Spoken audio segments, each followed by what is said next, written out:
Action, minasan konnichiwa, Pao Pao desu. Oke guys, di video kali ini kita akan melanjutkan pembahasan untuk pertanyaan yang mungkin akan keluar ketika teman-teman wawancara di perusahaan Jepang.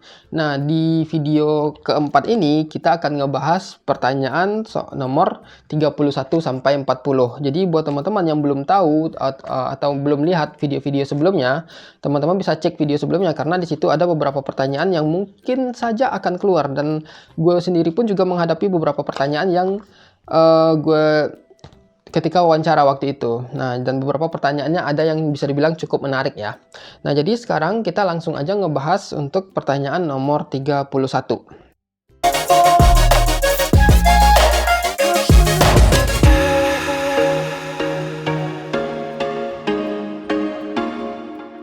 Terima kasih kepada Kahuripan, Yani Y strip M2V, Rahayu titik Garden, R11123 strip J60, Melmelo 3451, Blueberries 16, Suwarna Dharma 6070, Rudi Subagya 5074, DDD3_5 Alpha 10, Risma Elsa Andini 264, Edwin Koiru, Ilham Mustafa 7305, Muhammad Faizar Triadi 8607, Chandra Yurisna, Galih Mikasa yang sudah berlangganan di channel ini. Juga teman-teman yang lainnya yang sudah mensupport channel ini. Shigoto de shippai shita toki wa dou suru?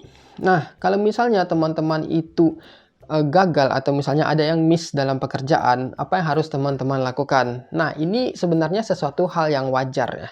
Ketika teman-teman itu ada yang shippai atau gagal dalam pekerjaan, itu wajar. Misalnya, kalau di di Ichokuten atau di restoran, kadang kan ada yang masakannya gagal, gosong misalnya seperti itu ya. Itu wajar sih sebenarnya.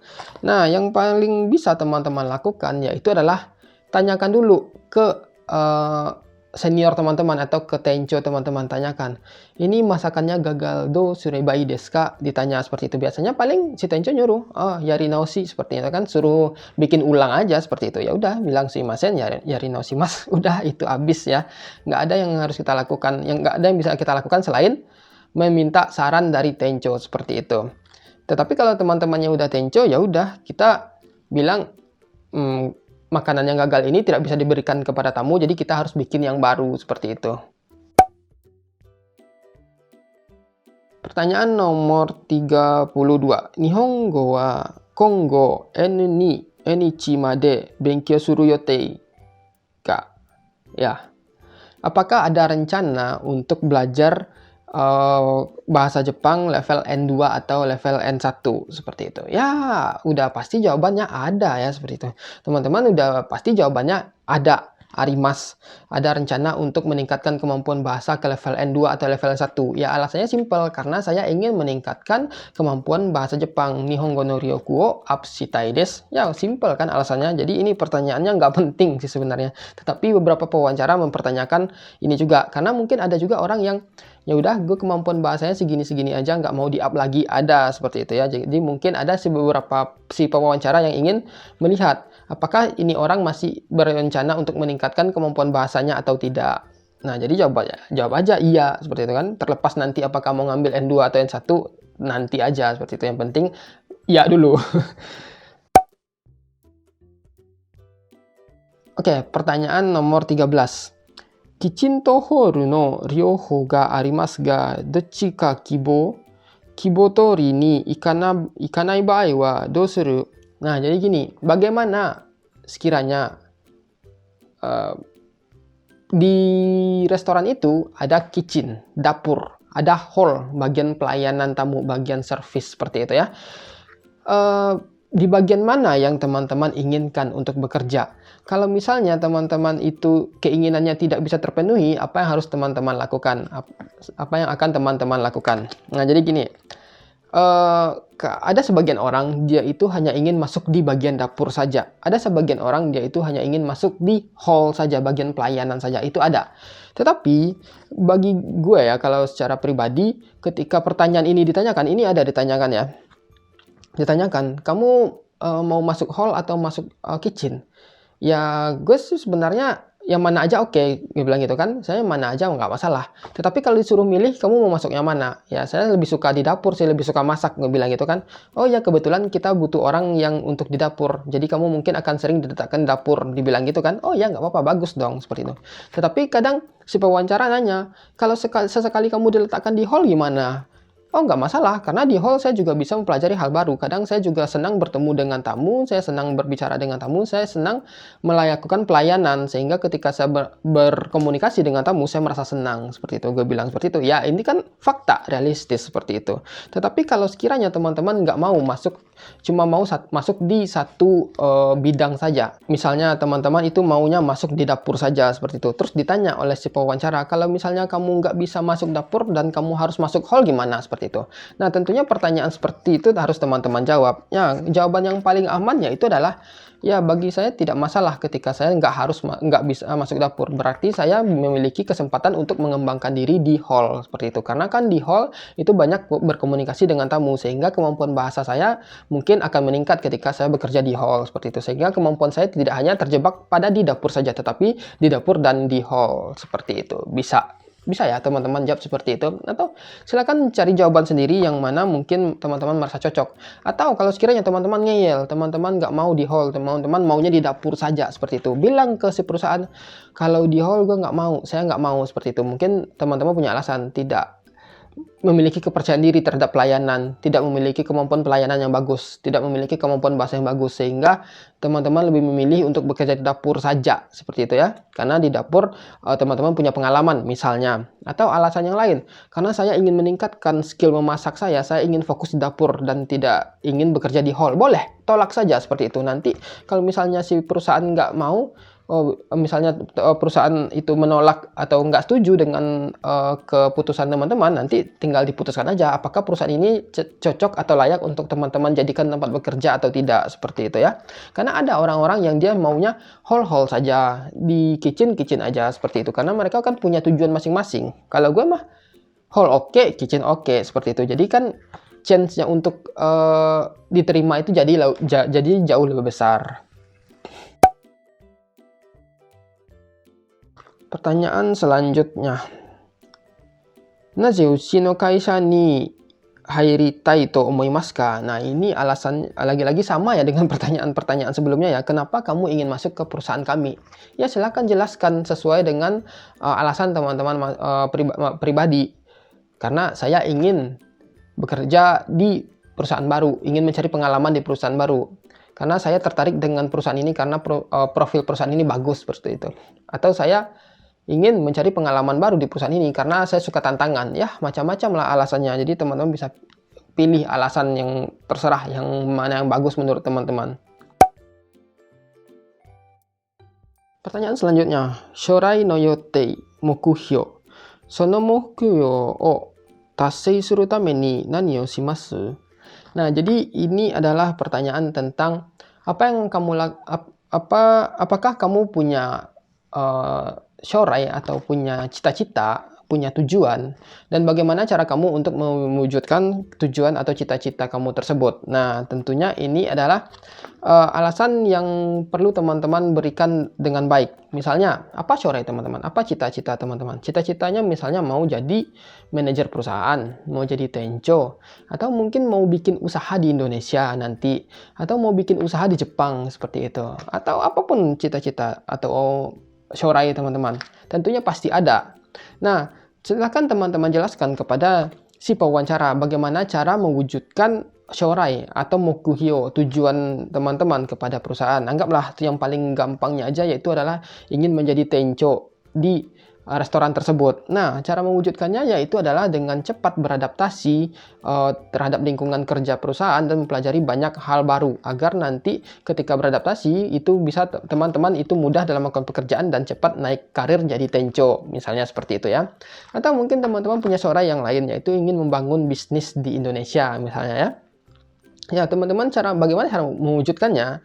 Yaitu adalah dengan menyerap ilmu sebanyak mungkin di tempat bekerja, lalu mengumpulkan uang. Setelah uang terkumpul, saya akan membangun mise saya sendiri di Indonesia dan menjadi shacho di sana, seperti itu. Nah, tentunya ada cara-cara yang teman-teman bisa tempuh untuk mewujudkan rencana tersebut. Nah, teman-teman bisa pilih atau bisa pikirkan sendiri bagaimana cara menjawabnya agar si pewawancara itu tertarik melihat teman-teman. Karena apa ya, yang namanya pekerjaan ya kita tidak akan selalunya bekerja di perusahaan tersebut. Dan gue rasa si pewawancara atau orang yang bekerja di perusahaan pun, baik orang Jepang pun, mereka juga pikir suatu saat nanti gue akan coba ingin dokuritsu, ingin merdeka, ingin membuat bisnis sendiri seperti itu. Karena dia sendiri pun pasti juga nggak mau berlama-lama di sebuah korporasi seperti itu kan, karena nggak mau lama-lama jadi budak korporat. Nah, jadi nggak masalah kita menjelaskan cita-cita kita. Karena ketika orang yang punya visi jauh ke depan, itu akan sangat menarik sekali untuk direkrut ya. Karena mereka memiliki pemikiran yang bagus. Biasanya sih seperti itu. Pertanyaan selanjutnya, donogurai Nihon ni nokoritai? Nah, jadi ini pertanyaan yang kadang-kadang ditanyakan oleh si pewawancara ya. Jadi berapa lama kamu ingin tinggal di Jepang? Nah, kalau gue pribadi waktu itu menjawabnya sebisa mungkin gue ingin tinggal lama di Jepang. Tetapi satu saat nanti, entahkah itu 20 tahun ke depan, 30 tahun ke depan, 40 tahun ke depan, gue akan pulang ke negara asal seperti itu. Tetapi untuk saat ini gue masih ingin tinggal lama di Jepang. Karena gue betah di Jepang, bilang seperti itu ya. Nah, tentunya setiap teman-teman juga punya alasan berapa lama ingin tinggal di Jepang. Ada mungkin yang ingin tinggal di Jepang cuma 3 tahun, ingin tinggal di Jepang 5 tahun aja karena ingin ngumpulin modal saja, lalu setelah itu bikin usaha dan ngabisin waktu bersama keluarga, kan ada seperti itu. Dan ini setiap orang memiliki alasan berbeda-beda. Ada juga orang yang ingin tinggal di Jepang sampai selama-lamanya, sampai dapat permanen atau pengen naturalisasi, kan ada juga. Tentunya mereka punya alasan masing-masing. Pertanyaan selanjutnya, nomor berapa lagi nih? Nomor 38 ya. 37. Nah, pertanyaannya bisa dibilang ini agak cukup rumit ya. Karena ini kita ditanya masalah keuangan. Yaitu adalah, Kyuyo wa sokomade takaku nai no desu ga? Gajinya tidak terlalu besar. Tetapi, fukuri kosei ni kanshite wa nihonjin ijo desu. Gajinya tidak terlalu besar, tidak seberapa, tetapi tunjangan kesejahteraannya melebihi tunjangan orang Jepang. Kongo, ima yori takai kyuryo no kyujin ga dete kitara tenshoku shimasu ka? Dan selanjutnya, kalau misalnya kamu menemukan pekerjaan atau lowongan yang gajinya jauh lebih besar, apakah kamu akan pindah kerja? Nah, ini kan ribet pertanyaan teman-teman ya. Ini rumit. Ini pertanyaan yang mungkin saja bisa dibalikkan. Kalau kamu dapat karyawan yang lebih murah dari saya, apakah kamu akan membuang saya? Seperti itu. Sama aja kan? Kalau kita balik juga perusahaan nggak bisa jawab yang seperti ini. Nah, tetapi tentunya kita harus menjawabnya secara bijak ya. Nah, jawaban yang kalau menurut gue pribadi ya, kalau misalnya ditanya seperti ini, tentunya ketika kita pindah ke perusahaan baru, kita memulai dari bawah lagi. Tentunya start gaji dari yang tidak terlalu besar itu wajar, tetapi saya yakin ketika saya naik jabatan atau naik level atau karir up, tentunya gaji saya akan meningkat dan bertambah. Kalau sekiranya nanti di kemudian hari saya menemukan lowongan dengan gaji yang besar, tentunya saya akan mempertimbangkan apakah saya masih pantas bertahan di perusahaan ini atau memang harus pindah seperti itu. Dan saya akan melihat nanti di kemudian hari. Kongo no yosuo mimas, seperti dia bilangnya seperti itu. Jadi kita juga nggak bisa memutuskan saat ini. Nanti dilihat lagi kemudian hari apakah memang pantas kita pindah gitu kan. Kadang kita mungkin sudah terlanjur enak di perusahaan yang saat ini, di perusahaan baru seperti itu kan, nggak mungkin mencari perusahaan baru lagi. Jangan-jangan nanti dapat perusahaan toksik walaupun gajinya besar seperti itu kan, nggak tahu juga. Jadi tentunya hal ini akan dipertimbangkan di kemudian hari. Pertanyaan nomor 38 ya. Fuan na koto ga arimasu ka? Apakah ada sesuatu yang kamu khawatirkan? Seperti itu. Nah, ini bisa teman-teman tanyakan ya. Ini adalah kesempatan, chance. Kalau sekiranya teman-teman itu ingin menanyakan sesuatu. Yang misalnya, fuannya itu kadang bagi kita ya. Masalah tidak halalan. Makanan yang non halal, pengolahan makanan halal, tentunya itu jadi fuang kan. Apakah kita harus mencicipi makanan? Karena saya tidak bisa mencicipi semua makanan karena ada larangan dari agama saya. Itu boleh teman-teman tanyakan. Atau misalnya saya ingin mendapatkan waktu sholat. Apakah saya bisa dapat waktu sholat yang fleksibel, misal seperti itu, kan fuan tuh seperti itu. Nanti teman-teman bisa negosiasi. Atau misalnya, saya ketika lebaran saya ingin pergi sholat ke masjid sana, bisakah saya mengambil libur kalau sekiranya saya ada urusan? Nah, itu juga boleh. Atau yang lain, saya berencana untuk pulang ke negara asal minimal sekali setahun seperti itu. Apakah di perusahaan ini memungkinkan kalau sekiranya saya itu pulang ke negara asal dalam waktu 1 kali setahun? Anggaplah mungkin 2 minggu misal seperti itu kan. Kalau sebulan mungkin terlalu panjang dan itu perlu dipertimbangkan juga. Biasanya kalau gue kan kalau misalnya liburan atau pulang ke Indonesia itu gue mintanya 2 minggu. Mungkin nggak gue pulang ke negara asal sekali setahun seperti itu ya. Teman-teman bisa tanyakan keraguan teman-teman atau yang berhubungan dengan pekerjaan. Kalau sekiranya saya dapat perlakuan yang tidak mengenakan dari rekan kerja saya, bagaimana? Apa yang harus saya lakukan? Kalau saya mendapat kekerasan fisik dari rekan kerja saya, apa yang harus saya lakukan? Teman-teman juga boleh menanyakan hal yang seperti itu dan lain-lain. Silahkan tanyakan hal ini ya, karena ini kesempatan bagi teman-teman. Atau misalnya, saya sekarang sudah menikah. Kalau sekiranya saya punya anak, apakah saya bisa mendapatkan cuti melahirkan? Walaupun sebenarnya itu udah pasti dapat ya. Kadang kan merasa tidak enak baru masuk kerja, udah harus ambil cuti seperti itu. Sebaiknya teman-teman tanyakan juga hal yang seperti ini. Pertanyaan selanjutnya. Moshi kochira o ochitara dosuru? Bagaimana kalau misalnya teman-teman itu tidak diterima di perusahaan ini atau gagal pada wawancara ini? Ya, mondai nai sih sebenarnya. Kalau gue pribadi, kalau misalnya ochitara ya udah atarashi kaisha o sagashimasu seperti itu. Berarti kamu rugi nggak ngerekrut saya. Ya, ini alasannya bisa teman-teman pikirkan sendiri ya. Ochitara dosuru? Atarashi kaisha o sagashimasu. Ya, itu simple sih sebenarnya. Karena nggak ini kan, kita nggak bergantung hanya pada satu perusahaan, dan kalau perusahaan nggak ngerekrut juga mereka kan harus mencari orang lain lagi, harus mulai proses dari awal lagi. Jadi sebenarnya sama-sama rugi sih. Kalau misalnya kita nggak direkrut, kita harus mencari pekerjaan baru, si perusahaan juga harus melakukan perekrutan ulang seperti itu kan, mendoksai ya. Pertanyaan selanjutnya ini mengenai perusahaan tempat teman-teman bekerja. Anggaplah teman-teman bekerja di satu perusahaan yakiniku. Biasanya si perusahaan itu akan bertanya, apa yang kamu ketahui tentang perusahaan kami? Apakah kamu pernah pergi yakiniku? Misalnya seperti itu. Apakah kamu mengerti bagaimana sistem di yakiniku? Misalnya seperti itu. Atau bekerjanya di Domino's atau misalnya di McD seperti itu ya. Apa yang kamu ketahui tentang perusahaan kami? Itu gue pernah juga ya dapat pertanyaan seperti itu.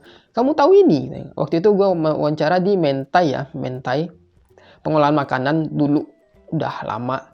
Dia tanya, kamu tahu apa itu mentai? Tahu, apa itu mentai? Ya, segini-gini lah, seperti itu kan. Gue jelasin kan, ya nggak terlalu, itu sih gue bilang kan, gue nggak terlalu paham, tetapi gue pernah lihat di TV, gue bilang aja seperti itu. Ya minimal teman-teman tahu sedikit lah tentang perusahaan di mana tempat teman-teman bekerja.